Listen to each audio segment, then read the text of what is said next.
একটি মেয়ের গর্ভের সন্তানের ৩ মাস হওয়ার আগেই গর্ভের বাচ্চা নষ্ট করে ফেলে, তাহলে কি সে গুনাহগার হবে? আমি একজনের কাছ থেকে কিছু টাকা ধার নিয়েছিলাম, তার সাথে আমার যোগাযোগ নেই, যোগাযোগ কোনোভাবেই আর করা সম্ভব নয়। এখন আমি কি করতে পারি? নামাজে সিজদা করতে গেলে ছোট বাচ্চা সিজদার জায়গায় বসে থাকলে কোথায় সিজদা দিব? মেয়েদের মাসের একটা নির্দিষ্ট সময় নামাজ পড়তে হয় না, ওই সময় কি নখে নীল পালিশ লাগাতে পারবে? আমার ভাতিজা আমাকে ছোট আব্বু বলে ডাকে, এতে কোনো সমস্যা হবে কিনা? পরিবারের সদস্যদের সঙ্গে শান্তি বজায় রাখার জন্য ছোট ছোট মিথ্যা বলা যাবে কিনা? ফরজ নামাজ শেষে বৈঠকে দুরূদ শরীফ পড়া শেষ করার পূর্বেই ইমাম সালাম ফিরিয়ে ফেললেন, সেক্ষেত্রে আমার করণীয় কি? কেউ যদি ঢিলা কুলুপ না করে অজু করে তাহলে কি তার অজু হবে? প্রশ্ন উত্তর দেওয়ার আলোকিত ভবনে আমরা প্রবেশ করি। আরাফাত ফারজান আপনি লিখেছেন, স্বামীর সামনে টিপ লাগালে গুনাহ হবে কি? সৌন্দর্য বর্ধনের জন্য লাগাতে পারেন, কোনো অসুবিধা নেই, সেটি জায়েজ আছে। এরপরে MRS তাবিয়াত আপনি লিখেছেন, মেয়েদের মাসের একটা নির্দিষ্ট সময় নামাজ পড়তে হয় না, ওই সময় কি নখে নীল পালিশ লাগাতে পারবে? হ্যাঁ, ওই সময় নখে নীল পালিশ লাগাতে পারেন। মাসিকের সময়তে যেহেতু আপনার সালাত নেই, অতএব নীল পালিশ আপনি ব্যবহার করলেন, আপনার ওযু করার প্রয়োজনীয়তা নেই, আপনি এটা করতে পারেন। এরপর যখন পবিত্র হবেন তখন আপনি সেখান থেকে নেল পালিশগুলোকে রিমুভ করে আপনি ওযু করে নামাজ পড়লেন, এটা জায়েজ আছে, কোনো অসুবিধা নেই। ইবাদত ইসলাম আপনি লিখেছেন, ওযু করে আয়না দেখলে কি ওযু ভেঙে যায়? না, এতে কোনো ওযু ভাঙে না। বিথি রহমান আপনি লিখেছেন, নামাজে সিজদা করতে গেলে ছোট বাচ্চা সিজদার জায়গায় বসে থাকলে কোথায় সিজদা দিব? সেক্ষেত্রে একটু ডানে বামে আপনি সরে সিজদা করতে পারেন, তাতে কোনো অসুবিধা হবে না।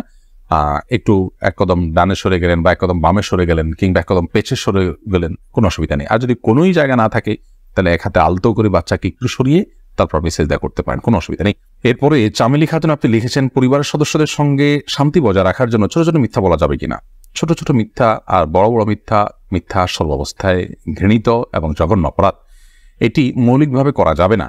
তবে দুজনের মধ্যকার বিবাদ মেটাবার জন্য যদি মিথ্যা বলতে হয়, একজনের কাছে গিয়ে অন্যজনের ব্যাপারে ইতিবাচক কথা, এমন কোনো কথা বলা যাতে করে তাদের মধ্যে সম্পর্কটা জোড়া লাগে, তো সেটাকে শরিয়া জায়েজ রেখেছে।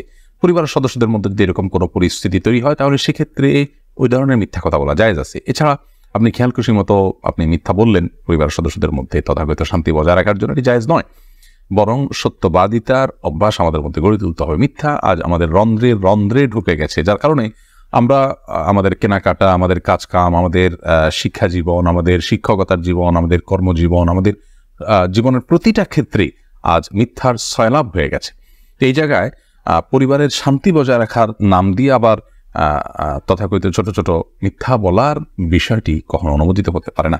আব্দুল করিম পাটোয়ারি লিখেছেন, ফরজ নামাজ শেষে বৈঠকে দুরূদ শরীফ পড়া শেষ করার পূর্বেই ইমাম সালাম ফিরিয়ে ফেললেন, সেক্ষেত্রে আমার করণীয় কি? ফরজ নামাজের শেষ বৈঠকে ইমাম আপনার দুরূদ শেষ করার আগে যদি সালাম ফিরিয়ে ফেলেন তাহলে আপনি খুব দ্রুততার সাথে দুরূদ শেষ করবেন, আর যদি দুরূদ শেষ করতে অনেক দেরি হয় তাহলে সেক্ষেত্রে কোনো একটা স্টেশনে দাঁড়িয়ে সালাম ফিরিয়ে ফেলবেন, আপনার সালাত হয়ে যাবে ইনশাআল্লাহ। অর্থাৎ যে কোনো একটা জায়গায় অর্থবহ হয়, যেমন আল্লাহুম্মা সাল্লি আলা মুহাম্মাদ ওয়া আলা আলি মুহাম্মাদ শেষ করলেন, করে আপনি সালাম ফিরিয়ে ফেললেন, কারণ এখানে একটা অর্থবহ বাক্য হয়ে গেল।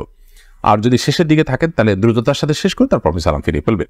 আফসানা শারমিন রোশনি আপনি লিখেছেন, আমার ছেলে 5 দিনের হায়াত নিয়ে দুনিয়াতে এসেছিল, আমার সন্তানকে আমার জন্য সুপারিশ করবে আল্লাহর কাছে? বল, আপনার সন্তান আল্লাহর কাছে ইনশাআল্লাহ বিদিন আপনার জান্নাতের পথকে সুগম করবে কিয়ামতের ময়দানে, এবং এ ধরনের সন্তান বাবা মার জন্য জান্নাতে অপেক্ষা করবে, এরকম বিভিন্ন বর্ণনা পাওয়া যায়। যদি আপনি সবর করতে পারেন, আল্লাহ তাআলা আপনাকে সবর করার তৌফিক দান করুন এবং উত্তম বিনিময় দান করুন। মোহাম্মদ মুনতাসির মাহমুদ আপনি লিখেছেন, নামাজে যদি নিজের অনিচ্ছা সত্ত্বেও কোনো দুশ্চিন্তা চলে আসে তাহলে কি নামাজের কোনো ক্ষতি হবে? নামাজের মধ্যে নিজের অনিচ্ছা সত্ত্বেও যদি দুশ্চিন্তা আসে তাহলে সেক্ষেত্রে এই দুশ্চিন্তা ফলশ্রুতিতে একজন মানুষ গুনাহগার হবেন না, বিশেষ করে যদি একান্তই অনিচ্ছায় আসে। কিন্তু সেটাকে যদি কন্টিনিউ করতে থাকেন তিনি, অর্থাৎ ভাবতেই থাকেন, ধরুন দুনিয়ার কোনো বিষয় মনে পড়লো আপনার জন্য যেটা দুশ্চিন্তার, এরপর ওইটা নিয়ে আপনি নামাজের মধ্যে ভাবতেই থাকলেন, তাহলে সেটা অবশ্যই আপনার জন্য গুনাহের বিষয় হবে এবং নামাজের আপনার যে প্রাণ সেটাকে নষ্ট করবে। হঠাৎ কোনো দুশ্চিন্তা হলো এবং মুহূর্তের মধ্যে সেটাকে আপনি ভুলে গিয়ে সালাতে মনোযোগী হয়ে গেলেন, তাতে কোনো অসুবিধা নেই, এটা ইচ্ছার বাইরে হয়েছে। আর আখিরাত নিয়ে, আল্লাহর ভয়, কবরের আযাব, এই জাতীয় বিষয় নিয়ে যদি আপনার দুশ্চিন্তা হয় সেটা তো খুব প্রশংসনীয় বিষয়, কারণ সেটা আপনার সালাতকে আরো বেশি আপনার আল্লাহর কাছে গ্রহণযোগ্য করবে ইনশাআল্লাহ। জোস মাসুম মামুন এআইডি থেকে আপনি লিখেছেন, আমার ভাতিজা আমাকে ছোট আব্বু বলে ডাকে, এতে কোনো সমস্যা হবে কিনা? দেখুন, আপনার ভাতিজা যদি আপনাকে ছোট আব্বু বলে ডাকে তাহলে সেক্ষেত্রে মৌলিকভাবে কোনো অসুবিধা নেই, কারণ আমাদের দেশে অনেক এলাকাতে চাচাকে ছোট বাবা বলা হয়। ছোট বাবা বলা হয় এটা রূপক অর্থে, তাকে সত্যিকারের পিতা মনে করে বাবা বলা হয় না। মানে আম্মুর রাজুল ইসম ওয়াবি, একজন কারোর চাচা তার বাবার মতোই অনেকটা শ্রদ্ধার জায়গা থেকে এবং অন্য অনেক দিক থেকে, সেই জায়গা থেকে তাকে ছোট আব্বু বলার যে প্রচলন আছে, এই প্রচলনটা আপনার রূপক অর্থে বলা হয় সেই অর্থেই প্রচলনটা আছে, যার কারণে এটাতে আপনার বাপ নয় তাকে বাপ ডাকার যে অপরাধ, সে অপরাধ বা সে গুনাহ এখানে হবে না, কারণ ওই উদ্দেশ্যে কেউ বলেও না এবং বাবা হিসাবে গণ্য করে না। হাবিব রাজ আপনি লিখেছেন, আমার মামাতো বোন আমার বয়সে 5 মাসের বড়, আমি কি তাকে বিয়ে করতে পারবো? দেখুন, যিনি বয়সে বড় তার সাথে বিবাহ বন্ধনে আবদ্ধ হওয়া মৌলিকভাবে জায়েজ আছে, এটি কোনো নাজায়েজ বা হারাম কোনো বিষয় নয়। আমাদের সমাজে এটাকে দোষণীয় মনে করা হয়, সেটা আমাদের সমাজের দোষ বলতে পারেন। শরিয়াত এটাকে যাকে আপনার নিষিদ্ধ করেনি, বিধায় বয়সে বড়র সাথে বিবাহ বন্ধনে আবদ্ধ হতে পারে। বিশেষ করে নবী করিম সাল্লাল্লাহু আলাইহি সাল্লাম তিনি নিজেও খাদিজা রাদিয়াল্লাহু তাআলা আনহাকে বিয়ে করেছেন, তখন খাদিজা রাদিয়াল্লাহু তাআলা আনহা বয়স তার চাইতে বেশি ছিল।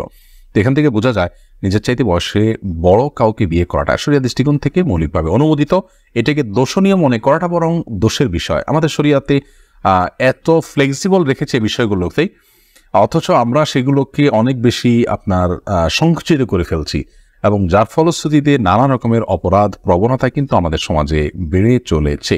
কোনো সুযোগ না থাকে এবং যোগাযোগের কোনো সম্ভাবনা না থাকে, তাহলে সেক্ষেত্রে ওই টাকাটা কোনো গরিব দুঃখীকে দান করে দিবেন তার তরফ থেকে, অর্থাৎ তার তরফ থেকেই ডোনেশন করে দিলেন, দান করে দিলেন, সবটা তার আমল নামায় যুক্ত হলেন, মাধ্যমে ইনশাআল্লাহ আপনি দায়মুক্ত হওয়ার চেষ্টা করতে পারেন। তারিমা আপনি লিখেছে, আমি প্রেম করে বিয়ে করেছি, হারাম সম্পর্ক করেছি, এখন কি করলে আল্লাহ আমার সংসার জীবনকে সুখের করবে, কোনো উপায় আছে কি? আমাদের দুদিন পর পর ছোট ছোট বিষয় নিয়ে অনেক ঝগড়া হয়, এখন আমরা কেউ কাউকে সহ্য করতে পারি না, এখন কি করলে আল্লাহ আমাদের শান্তি দিবেন, প্লিজ জানাবেন।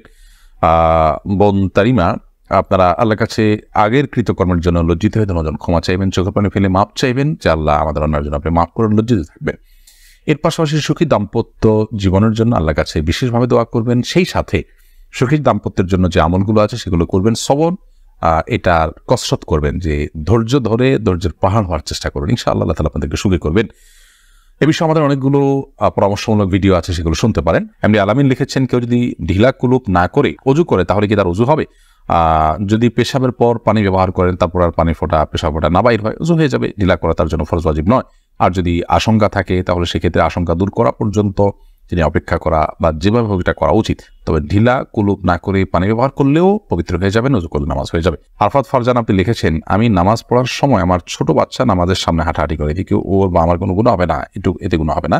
মাইদুল ইসলাম সুবর্ণ আপনি লিখেছেন, একটি মেয়ের গর্ভের সন্তানের 3 মাস হওয়ার আগেই গর্ভের বাচ্চা নষ্ট করে ফেলে, তাহলে কি সে গুনাহগার হবে? গর্ভের বাচ্চা নষ্ট করা সর্বাবস্থায় অপরাধের কথা, কিন্তু যদি সন্তানের মধ্যে হার্টবিট বা প্রাণ সঞ্চারিত হওয়ার আগেই আপনার কোনো এমন ওজরের ভিত্তিতে সেটি নষ্ট করা হয় যে ওজরটি শরিয়া গ্রাহ্য, যেমন তার ফলশ্রুতিতে মার শরীর বা জীবনের মধ্যে হুমকি আছে, বা বড় কোনো বিপদ হতে পারে, বা বড় কোনো সমস্যা আছে, এরকম কোনো ওজরের ভিত্তিতে যদি এটা করে, তাহলে সেটা ক্ষেত্র বিশেষে ওজরের উপর নির্ভর করে সেটা জায়েজ হতে পারে। আর এমনিতে মনে চাইলো আর সন্তান নষ্ট করে ফেললো সামান্য ঠনক অজুহাতের ভিত্তিতে, এটি জায়েজ হবে না, এর ফলশ্রুতিতে মানুষ গুনাহগার হবে।